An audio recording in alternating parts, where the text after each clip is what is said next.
Hey guys, it's Ryan back here again, and today I'm reviewing Star Wars Rebels, Wullffwarrow, and Wookiee Warrior. Up first, let's take a look at Wullffwarrow, which is actually kind of a hard name to pronounce, and I'm not even sure if I'm pronouncing it correctly to begin with. Anyways, he's only appeared in the Rebels initial movie so far, but I have a feeling we'll see more of our Rebels Wookiee friends in the future. The actual designs for the Wookiees have taken some harsh criticism from fans, but it's actually not that bad in my opinion.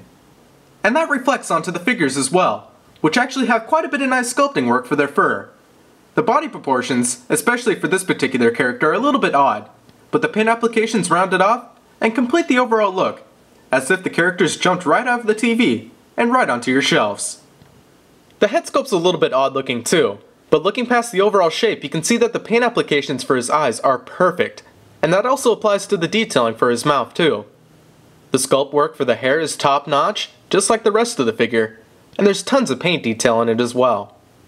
His beard continues past the neck joint, which hinders the articulation a little bit, but adds some depth. Like I previously stated, mixed into the dark brown hair is some light brown dry brushing, which really helps to highlight the detail. And it's mostly applied to the forearms, the shins, and his upper torso. Sculpted onto his right bicep is a bracelet of sorts, which has silver detail. And his feet are sculpted nicely too, with individual toes and nails, which also applies to his hands. He doesn't come with any weapons or accessories, and like the other Rebels figures, his articulation is limited to a swivel head, swivel shoulders, and swivel hips. Moving on to the second figure is a generic Wookiee Warrior, which is also sculpted in the new Rebels animated style. Like Wullffwarrow, his fur is extremely detailed, but unfortunately he doesn't have as much paint applications, especially when it comes to the detailing in the fur. And that's especially evident on the back of the figure more than anywhere else, with the only exception being his feet, his hands, as well as the bracelet on his arm. But that doesn't mean this figure is completely worthless, as regular shadowing looks just as good, with all of that detail in the fur.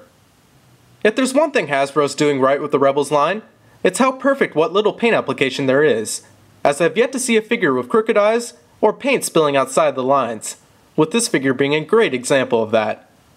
On his upper chest, as well as his beard, is indeed some light brown brushing.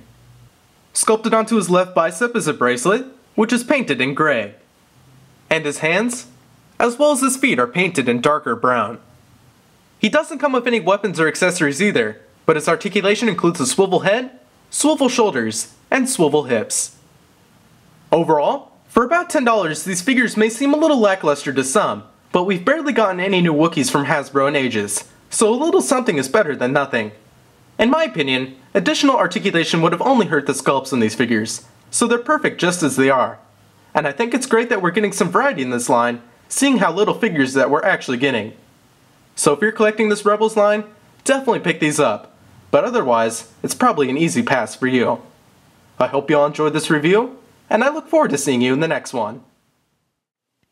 Subscribe for hundreds of collectible reviews, including Halo and Star Wars, and follow me on Facebook and Twitter for up-to-date channel news.